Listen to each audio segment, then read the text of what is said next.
Aye bebo so, adisi bra kwa dansa swe na ye bebo so yewra. You say, aye bebo so na masampe na mebe na ye bebo so yewra.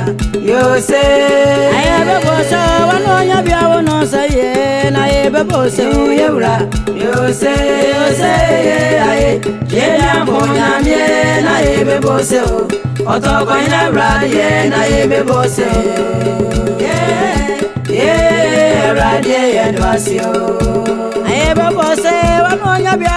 The key element here is the gold mineral. The country is the largest net exporter of gold after the US. She is one of the largest exhibitors of the mineral at prestigious international trade fairs. The merger between Ghana's Ashanti Gold Fields Company and Anglo Gold South Africa makes that business entity the second largest mining company in the world. The visit to South Africa in April 2005 by Ghana's King of Ashanti, the Asantehene Otumfuo Osei Tutu, was occasioned by an invitation by Anglo Gold Ashanti among others.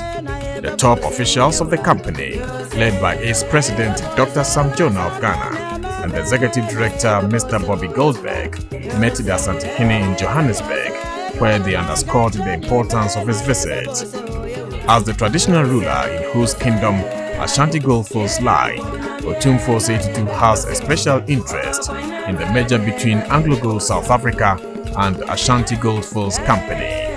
Dr. Sam Jonah said, the success of the merger speaks volumes for joint ventures in business, saying that his guests from the Asanteman Council, that also includes the Dwabin Hene Nana Otu Serebo and the Sokore Hene Nana Susubri B. Krobi Asante, have shown the way that traditional rulers can be effective focal points for resource mobilization and development. Your Excellency, I think that in light-hearted moment, let me just say that we presumptuously agreed with the team that you will be visiting one of the deepest and most modern mines here. And when the message, I understand, got to the palace very quickly, using the most efficient, the most modern means of communication, immediately came back with a tersely worded diplomatic statement that getting the king of Ashanti in a cage underground is the equivalent of an entombment. So, Your Majesty, I would like to apologize most sincerely for even the thought, perish the thought of getting you into a cage underground. So we have re-engineered ourselves, and hopefully you would enjoy this very modest visit to one of our very proud mines in the group. The visit, Your Excellency, Your Majesty, is meant to showcase the Anglo Gold Ashanti Group.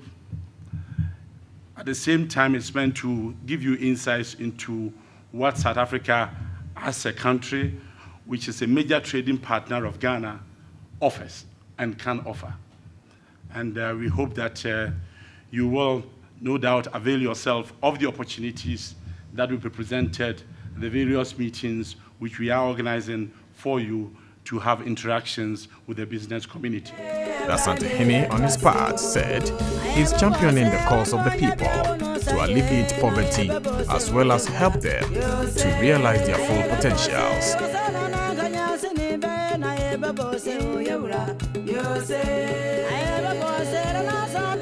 Why should the occupant of the golden stool of my ancestors be flying into the corporate environment of South Africa at such a time? Before I could answer my own question, another popped up to form the third strand. How come that the Ashanti name is now so highly celebrated in the South African context? Sure. I'm sure that most of you are aware of the close affinity the Asante Kingdom has established with gold over the past several centuries. Sure. Hence, historically, the production and the use of the commodity has been of great interest to my people. To me, therefore, the idea of such a visit to Johannesburg, the famed city of gold, was very justifiable. Today, I could not be in a more stimulating environment.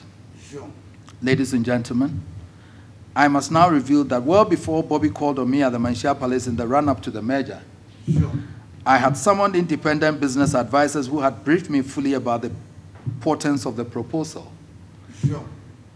I had also deliberated on the proposal with others on the Asantman Council, for I had an inherent interest as the overall custodian of all the lands in Asantman, including, of course, Obuasi area. Other measures were taken to ensure that Asantman could remain comfortable with the strange notion of Ashanti Gold Fields, the time-tested pride of Asantman, going into foreign hands. The considerable African credentials and other attributes that some, who is affectionately referred to as Sikera, or veritable owner of gold, by no less a personality than my own mother, who also happens to be the Queen Mother of Asantman, subsequently articulated in his inimitable manner, enabled me to support the African mega merger. The rest is hopefully history in the making. And on this one, I had a series of meetings with Uncle Kwame to advise me on the way forward. These and other steps were taken to guarantee for all time that production of gold in the Asante Kingdom by a company which had proudly put the glitter in Ghanaian gold mining under the anglicized name of Asantman would continue to do so on a more global and loftier stage. As part of my personal commitment to the cause which unites Asantman and the Anglo Gold Ashanti, recently I decided to travel to the Obuasi mine in order to motivate the management and workers when I received disturbing reports from the production front. I deemed this to be so important that I asked for the postponement of my South African trip visit till today, for I do not believe in unmeaningful gestures when vital issues of corporate importance are swept aside at a time when Africa is threatened with near certain marginalization. I understand that the hope is for a turnaround in Obuasi to be effected in a number of quarters. And I just asked the finance director whether there's some more money going to Obuasi, and he assures me that yes. May that hope be achieved sooner than later. I also trust that the publicized deep pockets down here and the expertise needed to assess the geological tantalizing Obuasi deeps are also well in hand. Ladies and gentlemen, with the foregoing, I need not overemphasize the importance of Anglo Gold Ashanti to the Asante Kingdom.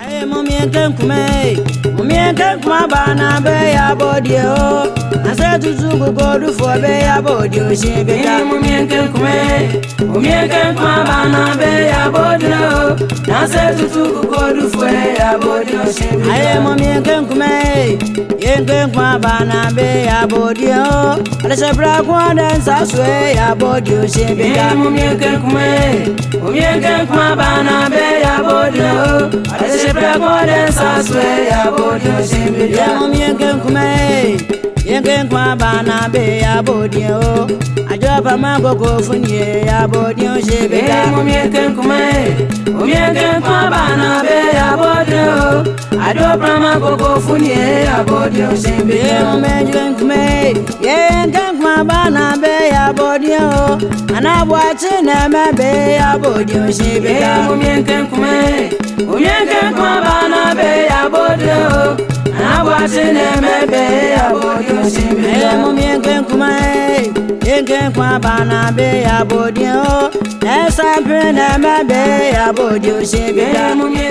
The imponent minefield is one of the country's secrets in gold mineral. Solid infrastructure, machinery, skilled labor force, and good health care for workers are some of the factors that place imponent mines ahead in the gold industry.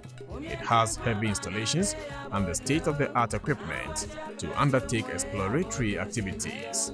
Gold is said to be doing well on the world market, even though competition is high. Outside of South Africa, in countries whose economy is dollar-denominated, with a gold price of around $430 an ounce and production costs of less than $250 an ounce, it presents them with quite a respectable margin, meaning that the industry globally is relatively profitable.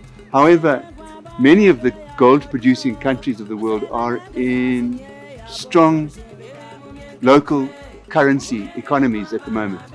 Margins are being squeezed by strong local currencies. And we in AngloGold Ashanti are fortunate in that we have mines in a wide range of countries. However, the challenge arises from the fact that in several of those, Australia, Brazil, Argentina, and South Africa, the margins in those mines are under pressure from strong currencies. The challenge that we face is, which Johan has been referring to, is maintaining cost management.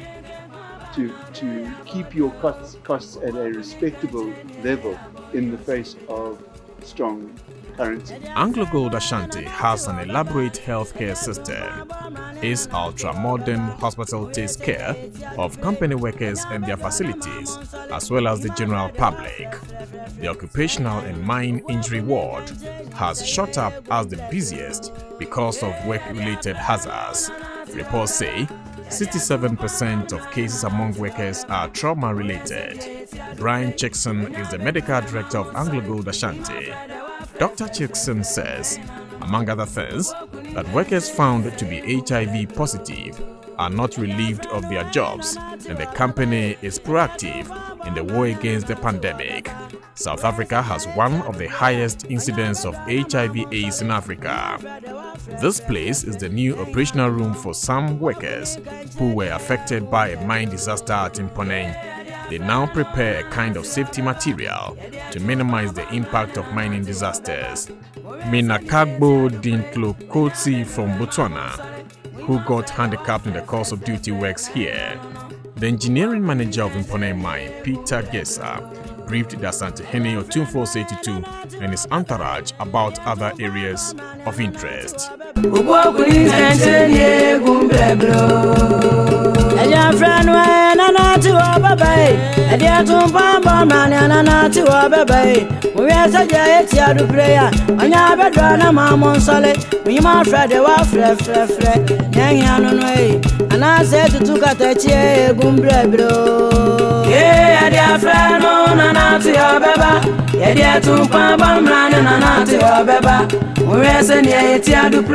When I bedroom a mamon sorry, we my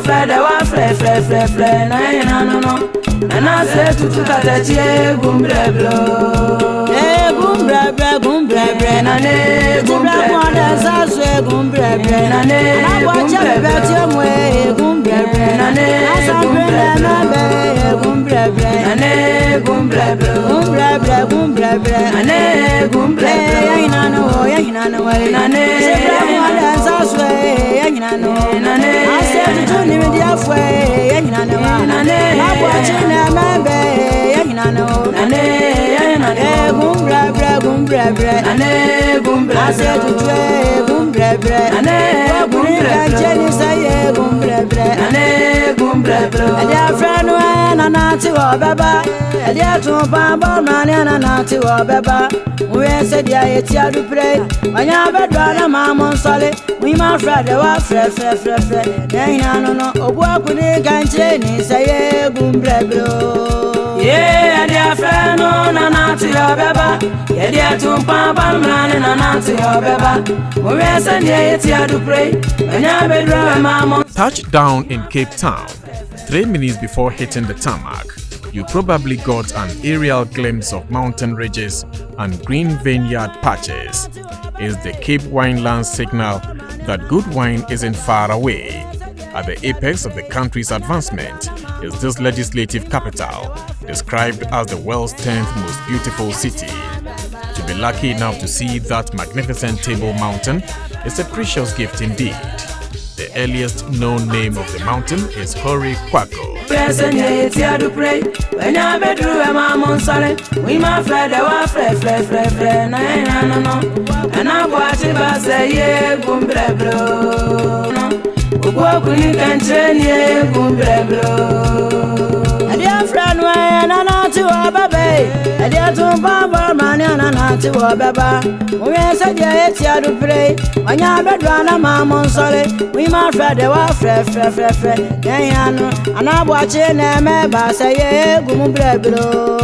Yeah, dear friend, Nana, see your beba.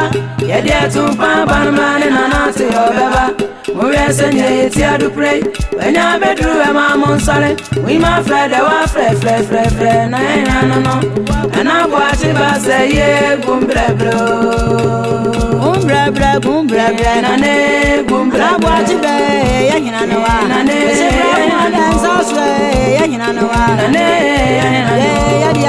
Yadiano, starting in a Yadiano, talk when in a Yadino,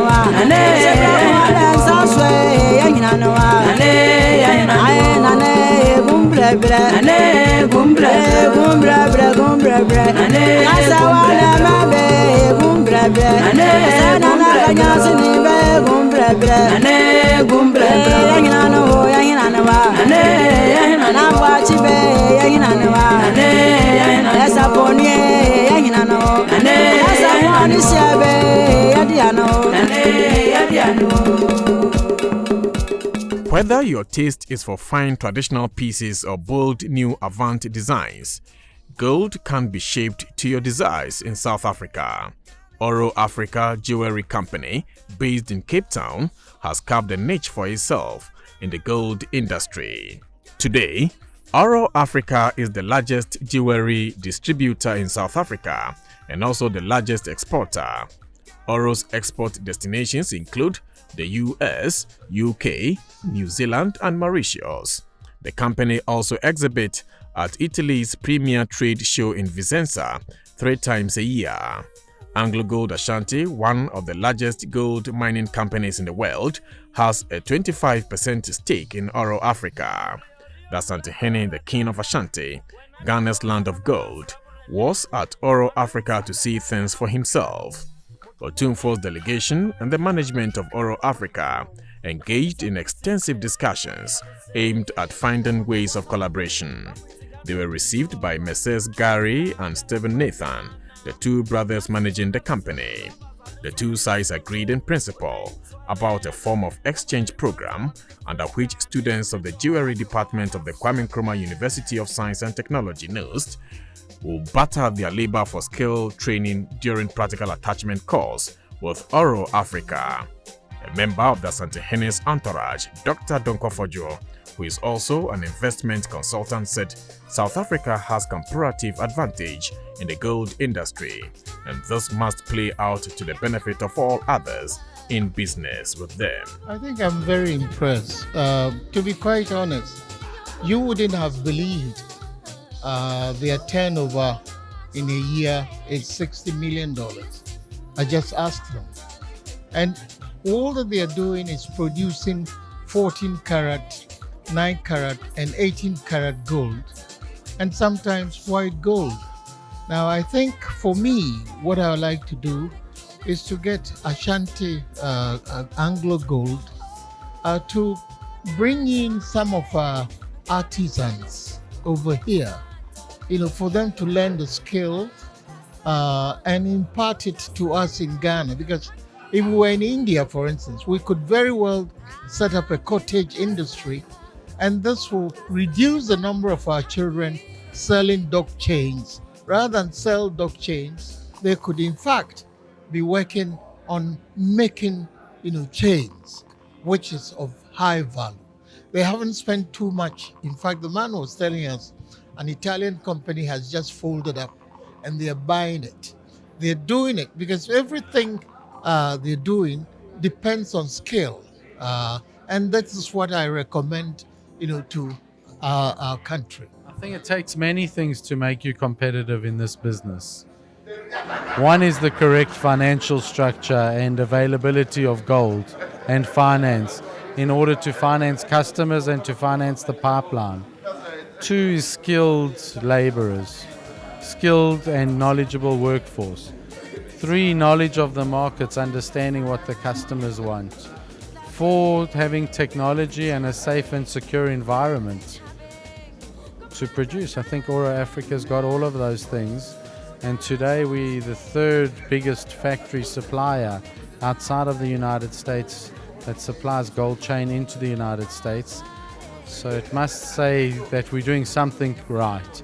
It's a very tough business, and we're aware of that. We're committed and passionate to it.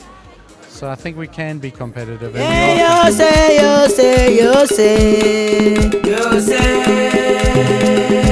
Yeah, you say. Jedi ambonyamye yasra usebo. You say. Yeah, jedi ambonyamye yasra usebo. You say. Jedi atujelo.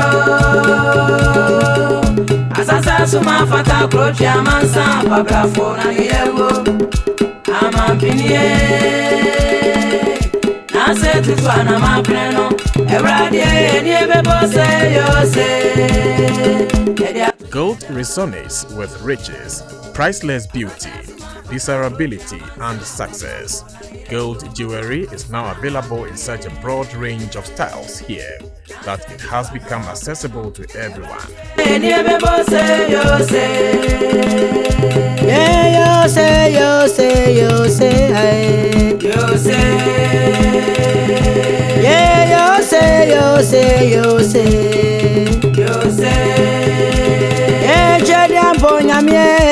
The Gold of Africa Museum, located in the historic Martin Milk House in Cape Town, was built in 1783. It was established by Anglo Gold Ashanti as part of its program to preserve the artistry of African goldsmithing and to inspire modern gold design. The museum contains the world's renowned collection of West African gold artifacts, originally from the Babia Muela Museum in Geneva, as well as artifacts from the ancient gold civilizations of Southern Africa. A traditional sandal known locally as a hinima, worn by past Asantehene Nana Ajimai Prempe, was found at the Africa Gold Museum. The visiting delegation was briefed by Mr. Kelvin Williams, the Executive Director of Marketing at Anglo Gold Ashanti, before they were taken through a guided tour of the museum. In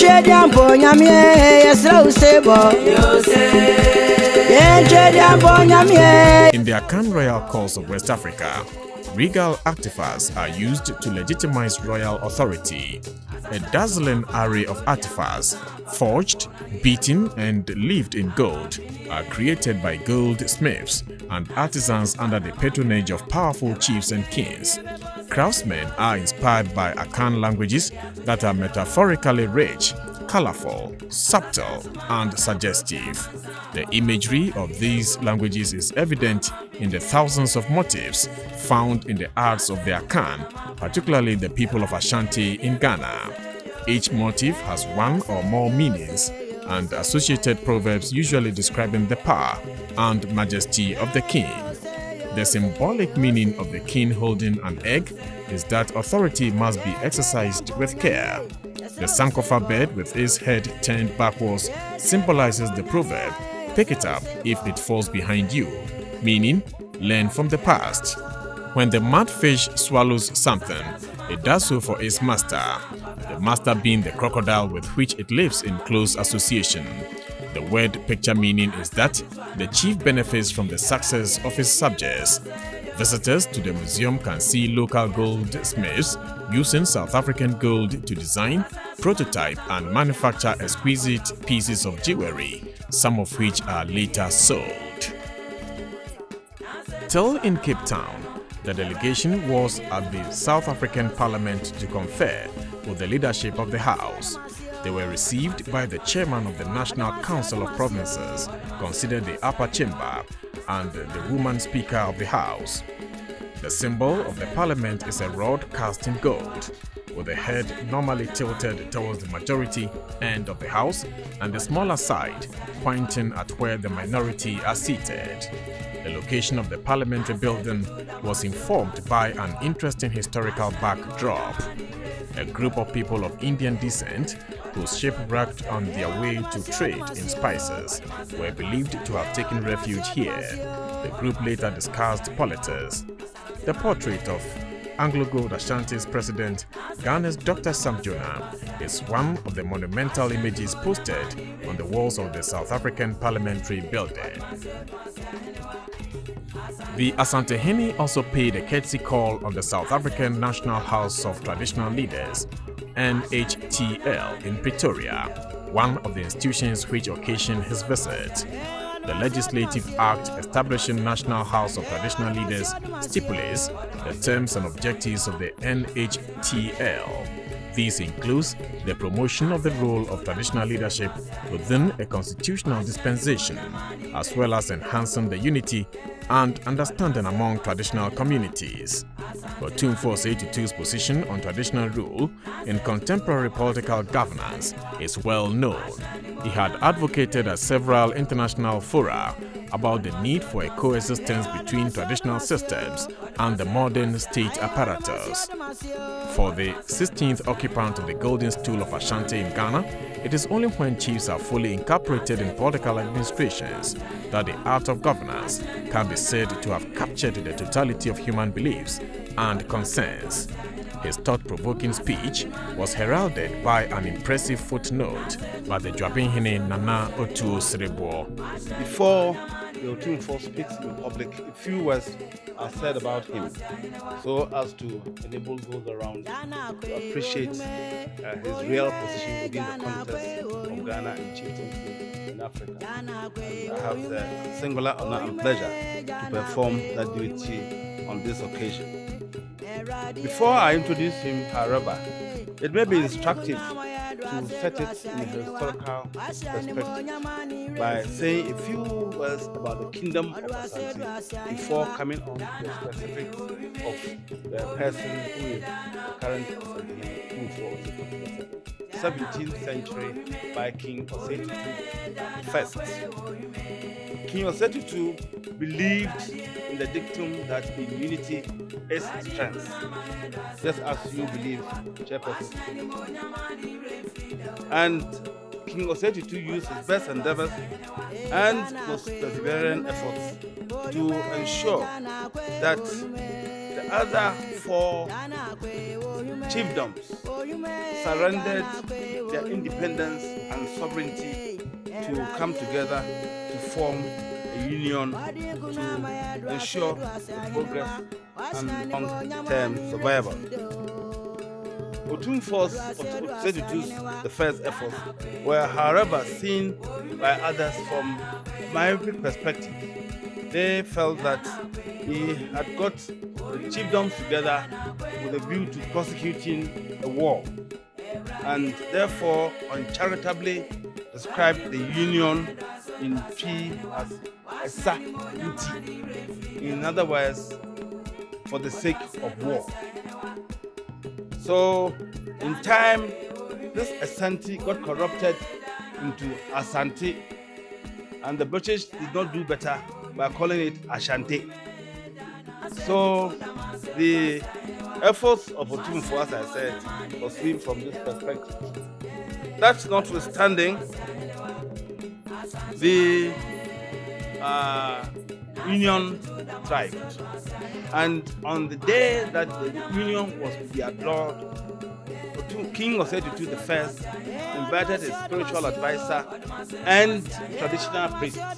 We had priests to invoke a blessing of Nyankopon, which is the P concept of God, Nyankopon, on the fortunes of the new union.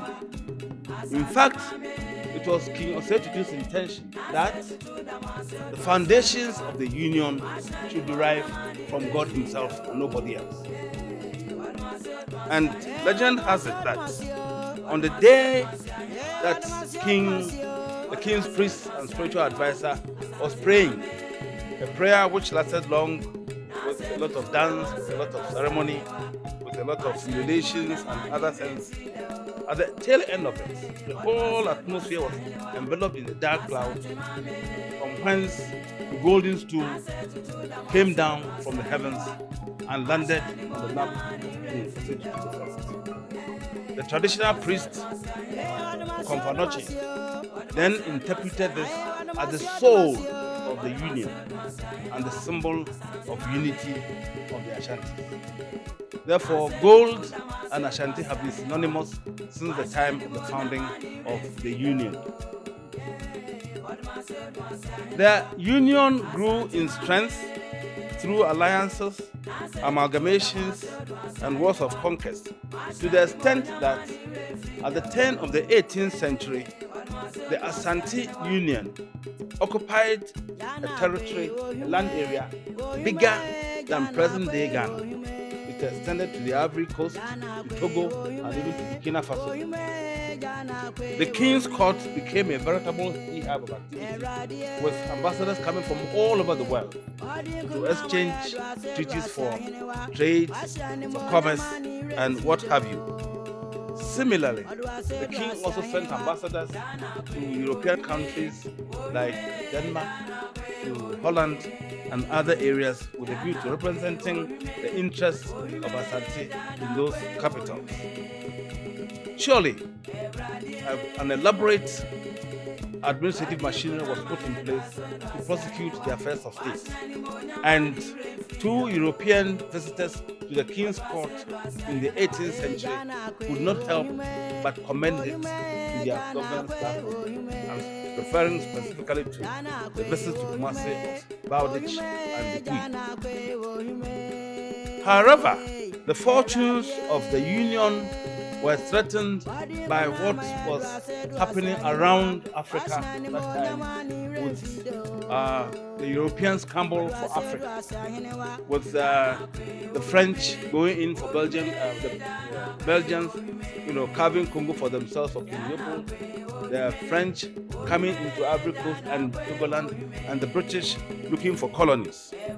And Asante was not spared the wrath of colonial interests and intrigues, to the extent that the British, who had settled on the coast of Ghana, engaged Ashanti in a whole lot of wars and were more victorious than vanquished. In fact, in one campaign, the British governor lost his life. And we could fight so far because imperial forces had come together to sort of sing the death knell in the kingdom, to the extent that finally in 1901, Britain annexed Ashanti to the crown by an order in council. Since then, our fortunes have been similar to yours. We have been a colonized country, but we were liberated in 1957. And throughout the time, the kingdom still prevailed. Otumfuo Tutu spoke about the efforts he had made to alleviate poverty in Ghana. What I consider as our right is for us as traditional leaders to hold firmly to the positive aspects of our cultural practices, values and ideals that advance the morals of our people and motivate the entrepreneurial spirit in our communities. As traditional leaders, we are closer to our people. We know their strengths and weaknesses. We are familiar with their toils and tribulations. We share our thoughts with them on a daily basis, and we make them understand their collective responsibility for the good of the community and for one another. In Ghana today, the institution of chieftaincy is not just given an entrenched status in the national constitution. Chiefs are expected to provide advice to central government and to participate in the administration of regions and districts. A chief, as custodian of the cultural practices of his people, is expected to take the initiative in facilitating programs that will bring improvement in health, education, and economic development of his community. And let me quickly state that programs facilitated by traditional leaders are meant only to supplement those provided by central and local government. Above all else, chiefs have become most active in dispute resolution across the country of Ghana and even beyond. As focal point of civil society, the institution of chieftaincy remains very relevant to the progress of any community. I believe that all of us here are faced with the grim realities of our underdevelopment on a regular basis. How, for example, do we respond to the Millennium Development Goals Declaration, which expects to reduce poverty by half by the year 2015? As traditional leaders, do we just sit by and expect only the politicians to bear the responsibility of reducing poverty? Do we just look on as our populations are decimated by HIV/AIDS and other preventable diseases? Which leads me to a role at the continental level. I am aware that the Economic, Social and Cultural Council of the African Union gives due recognition to organizations such as traditional leaders in the attainment of its objective. ECOSOC is expected, among other objectives, to support the political and socio-economic development and integration of the continent. This is a direct challenge to us all to mobilize our people, identify the conditions that degrade them, and together find solutions to the problems. We have resources on this continent. We have the men and the women who, given the opportunity, can turn around our fortunes as a continent. We have men and women in government and the private sector who I believe are sincere enough to want to form partnerships with us to improve conditions in our communities. In Nkosi Nzemla, my brothers and colleagues, since I ascended the golden stool of the Asante in Ghana 6 years ago, my philosophy for development has been based on partnership with existing institutions to accelerate social and economic development.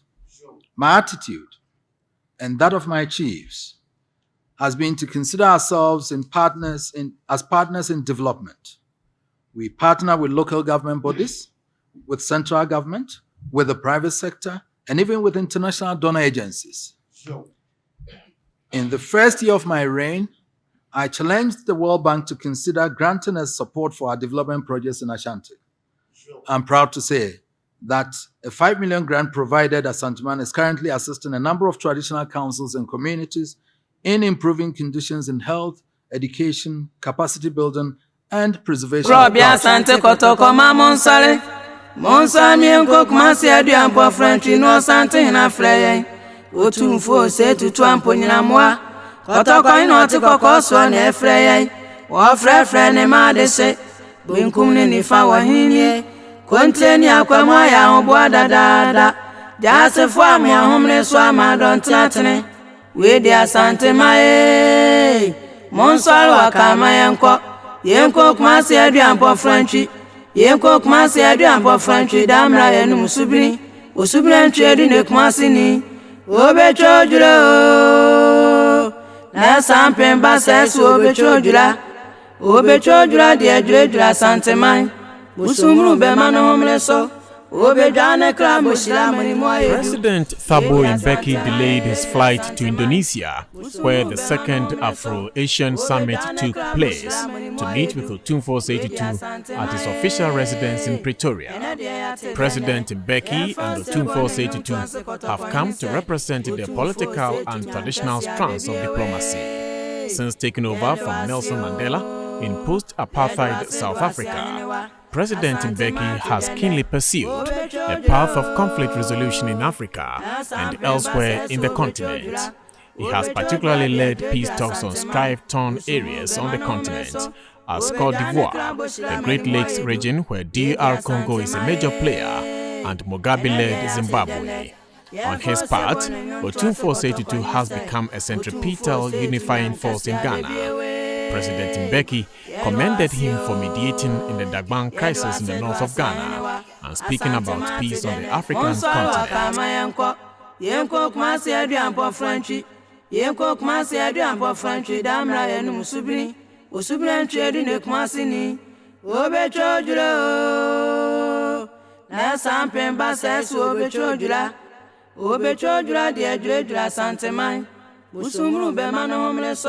Obe jane kramo shila mani moyedu.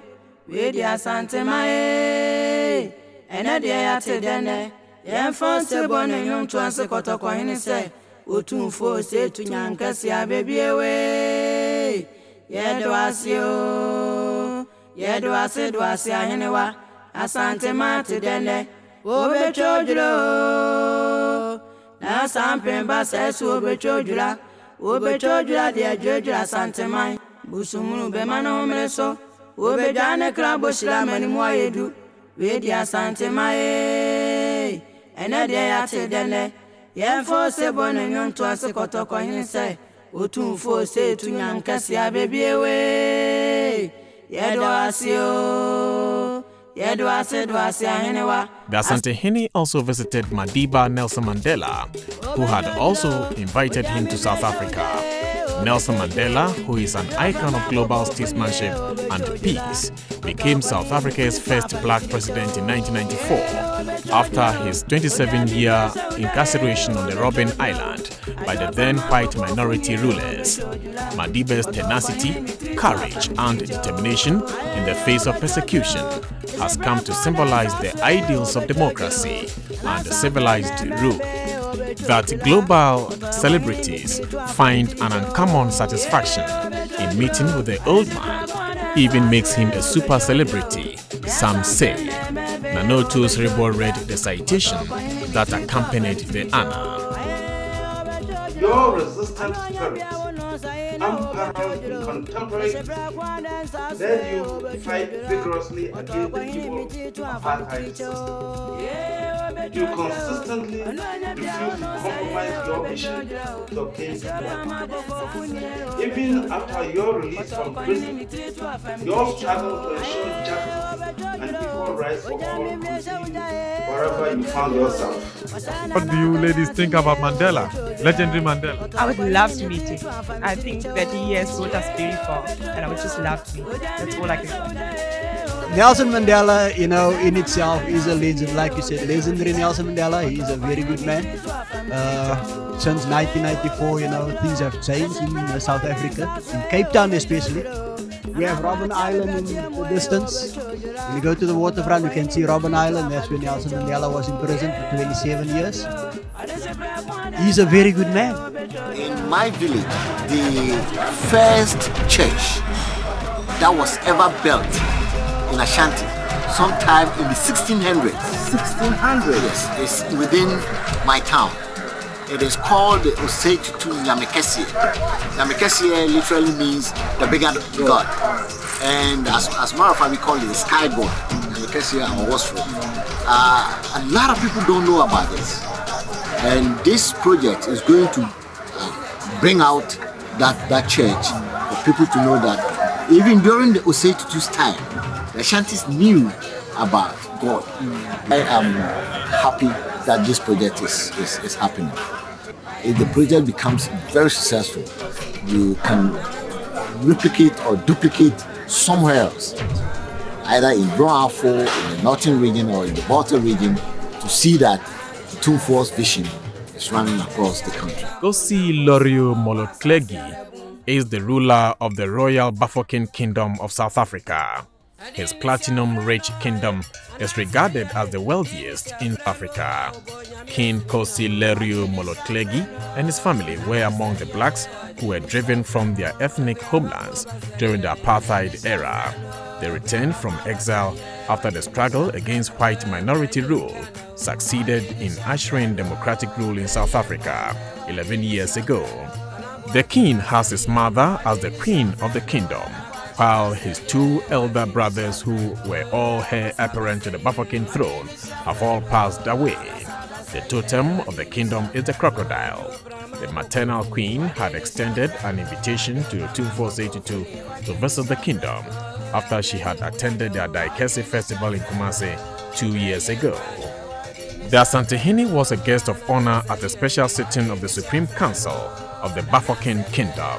The council is made up of senior traditional representatives of constituents of the Bafokeng Kingdom. In a welcome address, His Royal Highness Osei Leroy Molotlegi expressed gratitude to the Asantehene and the people of Ashanti for opening up to greater cooperation between their kingdoms.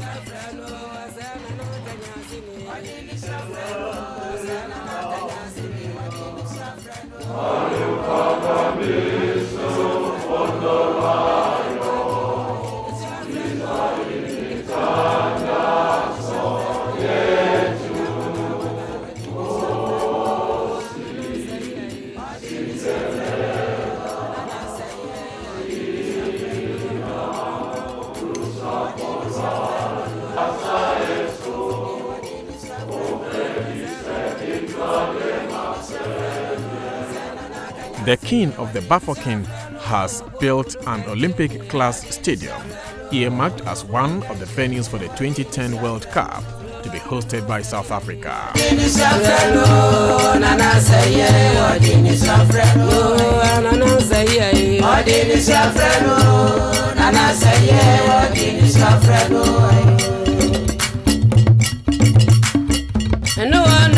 Sun City in the platinum-rich Bafokeng province is a class of its own. Described as the 8th wonder in the world, Sun City is cast in an undulating landscape marked with splendid artificials.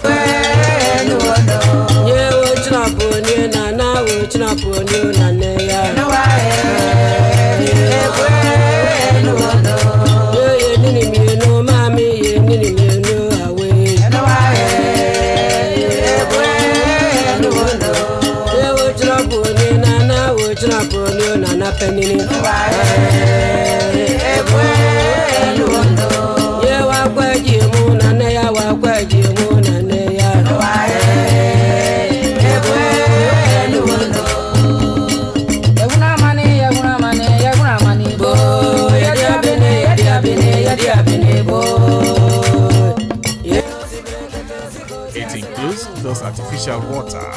The main edifice, which was built by an Israeli architect, was the venue of a recent Miss World contest. Tourists who pour into Sun City are soon to discover that the name of the place has nothing to do with sunbeam or warm weather conditions. The massive sunflower plantation in the Bafokeng province is largely responsible for the title Sun City.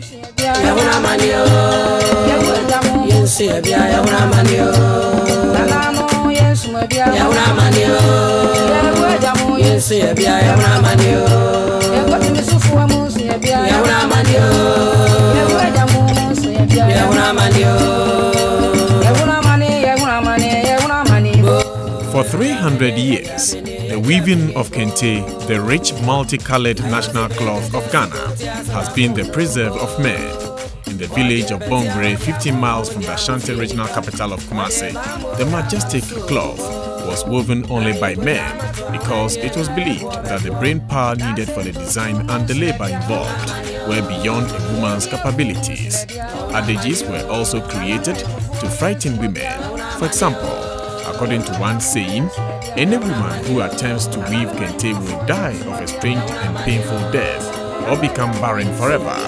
To pave the way, the traditional authorities were finally persuaded and poured a libation to ask their ancestors' permission to allow their daughters to join in the trade, which they had bequeathed to the town, until Ghana's first president, Kwame Nkrumah, appeared at the United Nations in 1957. Dressed in a splendid multicolored kente, the cloth was relatively unknown. The Ghanaian community in South Africa was not to be left out of the Asante-Hene's schedule. On the penultimate day of his visit, His Majesty met with a cross-section of his countrymen and women living in the country to share experiences. South Africa is a first-class society. At the G8 summit at Gleneagles, Scotland, on July 5, 2005, South Africa was named as one of the emerging large economies on the same wavelength as China, India, Mexico, and Brazil. The Ghanaians living in South Africa say unskilled labor has little or no place in this economy. It is a society for high-level professionals as medical doctors, pharmacists, chartered accountants, lawyers, architects, and engineers, among others. The Ghanaians doffed their hats for South Africa, calling it a nation of immense natural and human endowment, and that which is committed to national heritage and non-partisan approach to development. And you have seen how amazing this country is. In terms of the extractive industry, minerals and so forth, they are endowed. They come very close to America as the largest gold exporting country, in diamonds, in platinum and so forth. This is a country that's endowed. Now, that is where their forte is, the extractive mineral. But over the years they've diversified, and the services industry is doing so well, and energy is also doing extremely well. I must say that tourism We are doing well in tourism, but I think there's a lot we can learn from them. Last year alone, they made about 50 billion rand from tourism. Now, when I talk of 50 billion rand, I'm talking of nearly $8 billion. Now, that is more than or nearly about what we get our GDP, Ghana's GDP. That is the total goods and services that we export. That's what we get, and that's what they just get in tourism. And so the question is, what can we do? The welfare of the people is my priority more than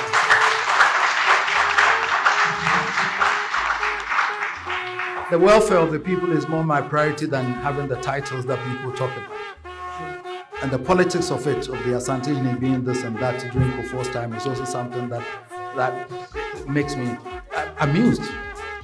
Because the Asante has been there all along before Kufuor became the president. And visitors have been streaming to Menchia even before Kufuor became the president. But then it becomes an issue in Ghana now. Why? No one knows. Because people tend to be petty. Because Kufuor is the president. But I was the Asante here before Kufuor became the president anyway. And I wonder why it should be created because Kufuor is an Asante and therefore that is what it is. But I was there with Rollins and I was advising him, I was cautioning him. And I still do that with him. I talk to him often now and then. So the issue here is, my heart is in the development of Ghana. We want the country to move on. That is why I travel all around seeking for investments.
Osei, Otumfuo, Osei, the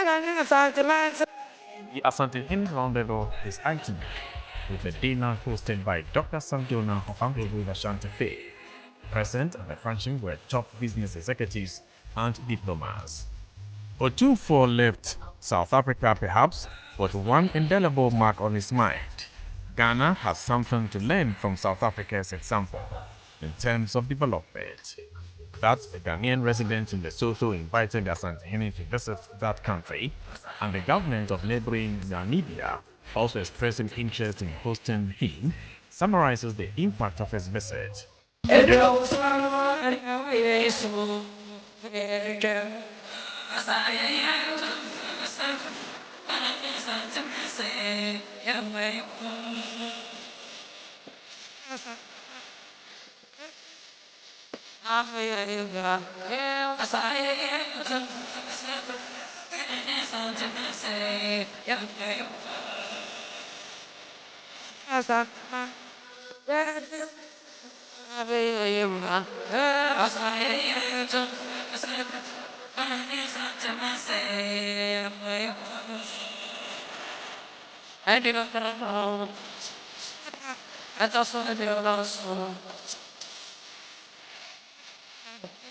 It's yeah,